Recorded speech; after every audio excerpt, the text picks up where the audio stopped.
If you've been trying to learn German but just can't seem to wrap your head around the basics, hi, I'm Multilingually and I'm here to help you. Welcome to your full starter kit of the German language for total beginners. In this class, I'll teach you all the basics you need to know when starting with your new language journey and hopefully get you from zero German to actually understanding what's going on in this language. This class is for you if you're a complete beginner, don't have much time to learn, or just don't want to spend hours trying to figure out the basics. If so, join me in this class and we'll start from the beginning. I hope you have a great time learning with me, and don't forget, after each lesson you watch, look at the project and resources section. There, you'll find useful printable PDFs to remind you of everything you've just learned and all the important things you need to remember. So, let's not waste any more time and start with your new language adventure. In this lesson, we are learning about basic German word order. So let's start with word order in English. Look at the sentence. I am going to the beach on Wednesday with my brother. Notice that in English, we start off with the subject, which is I. So subject is the thing or the person that's doing the action. Then we have the verb, which in this case is am going.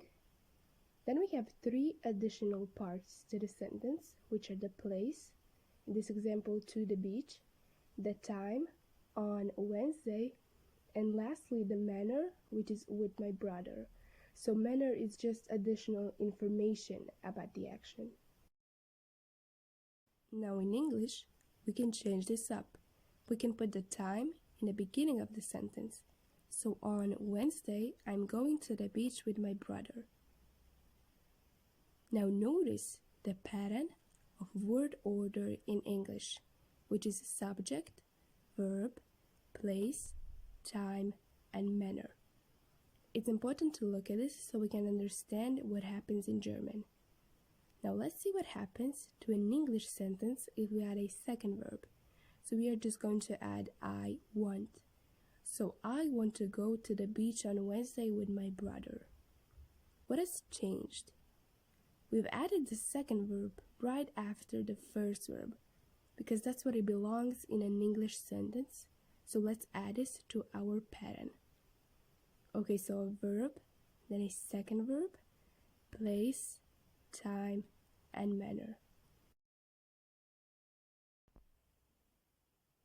Now, let's see what happens in German word order, so it's a little bit different. Let's just translate our English sentence. Ich gehe am Mittwoch mit meinem Bruder zum Strand.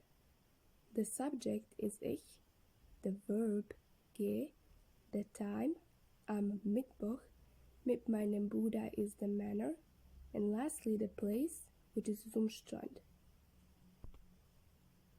Notice how the verb is in the second position, right after the subject. Now let's move the time to the beginning of the sentence. Am Mittwoch gehe ich mit meinem Bruder zum Strand. Look at how the verb must remain in the second position. And this is a very important and inflexible rule that we must learn in German. Now what happens if we add a second verb in German? In English, the second verb comes right after the first verb. In German, however, something very different and important happens. Ich will am Mittwoch mit meinem Bruder zum Strand gehen. The second verb comes right at the end of the sentence, and this is very important. It's a little bit strange to native English speakers, but it's just a rule that we need to remember and get used to. Let's see what the pattern is. The subject, the first verb in the second position, the time, the manner, the place, and lastly, if there's a second verb, it comes in the final position. And to summarize, there are two important rules to remember. First rule, the verb must come in the second position, and if there's a second verb, it comes in the final position. And the second rule is about those other elements in the sentence which we didn't talk about much, but they go in order, time, manner, and place. The German alphabet has 26 letters that are the same as in English. It also has 3 umlauts as well as 1 ligature. So let's start with the first umlaut, which is A with 2 dots. This one is pronounced E. You can pronounce it long or short depending on the word.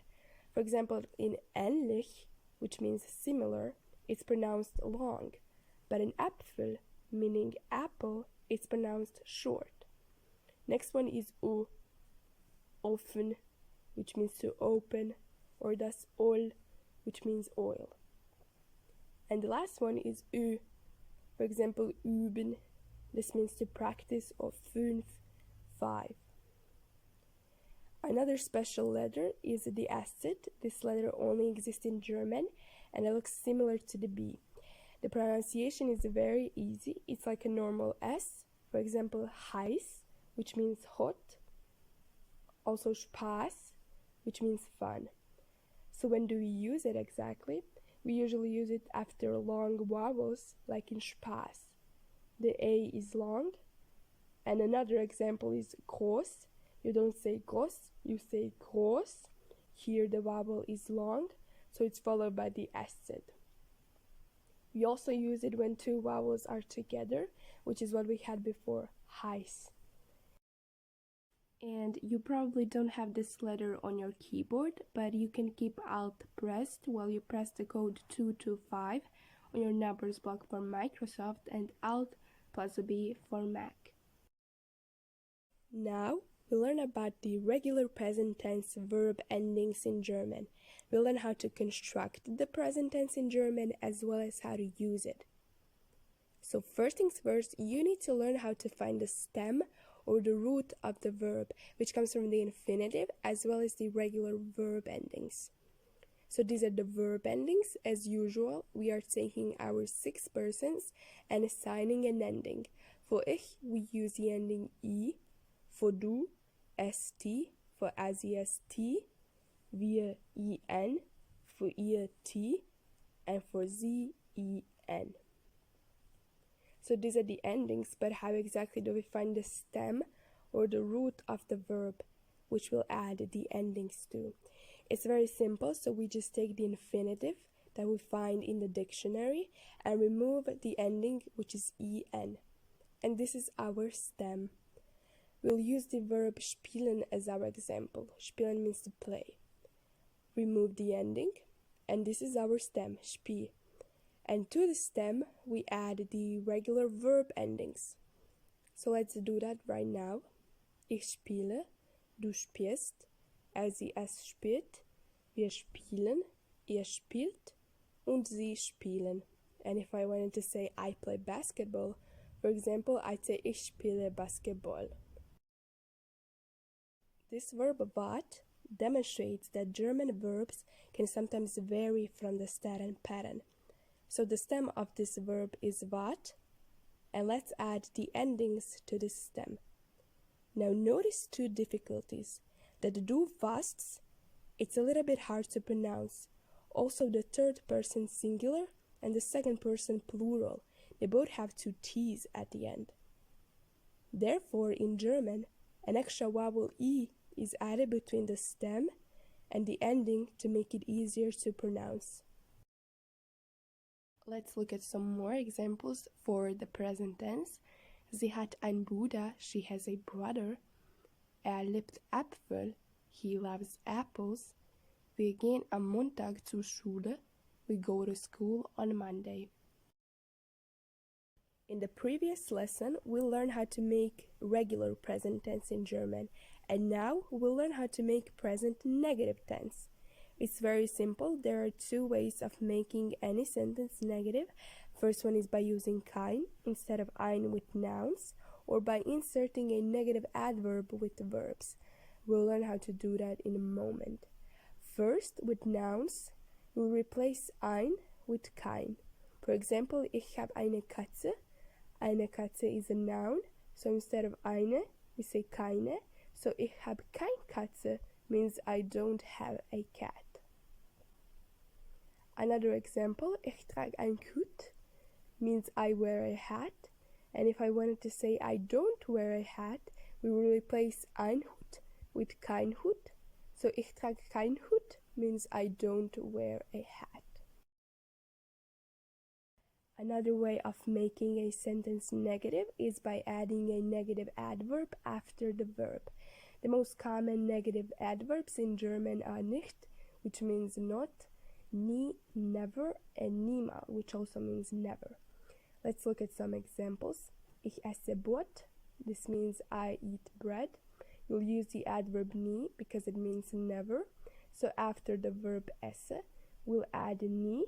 Ich esse nie Brot means I never eat bread. Another one, Emily fährt langsam. Emily drives slowly. We add nicht after the verb. So Emily fährt nicht langsam. This literally means Emily drives not slowly, which in English we translate as Emily doesn't drive slowly. Another one, ich spiele oft Tennis. I often play tennis. Ich spiele nicht oft Tennis. I don't play tennis often. In this lesson, we are learning about German adjectives. So how exactly do German adjectives work? Briefly, when used in front of a noun, adjectives in German decline, which means that their endings change in order to give extra information about the grammatical function of that noun. For example, ich sehe einen alten Mann means I see an old man. Here the adjective alt, meaning old, takes the ending en to show that the noun Mann is the direct object of the sentence, as well as that this noun is masculine. English doesn't make this kind of distinction, so it's a little tricky to remember to make these changes at first, and I don't recommend you try to learn how to make these changes when first starting with German, because you'll just get confused with all the weak and the mixed and the strong declinations, and it's really not that crucial when you're first starting off. Fortunately for us, such changes don't happen at all when the adjective comes after the noun. For example, meine Mutter ist alt, my mother is old. Notice that the adjective alt didn't change at all because it comes after the noun, which is Mutter. And I've listed for you 10 most common German adjectives because these are the ones you'll probably come across the most in a German-speaking environment.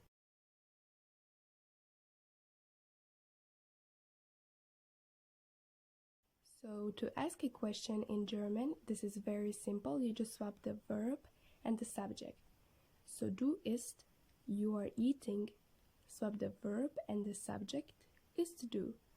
And this means are you eating? Du bist glücklich, you are happy. Here du is the subject and bist is the verb. So swap these around. Bist du glücklich? Are you happy? Er ist beim Arzt. He is at the doctor's. Ist er beim Arzt? Is he at the doctor's? Another way of forming a question is by using a question word, just like in English. Wann ist sie gekommen? When did she come? Wann means when. Wer ist das? Who is this? And these are the German question words. Obviously there's more of them, but these are the most common ones. So we've officially come to the end of our language learning journey, and I hope you really enjoyed this class as much as I did making it. And for your class project, you need to fill out the worksheet I've linked below, and if you have any questions, feel free to ask. And don't forget to look at the PDFs I made for you with everything you've just learned. Thank you so much for watching this course, and I'll see you in my next one. Bye!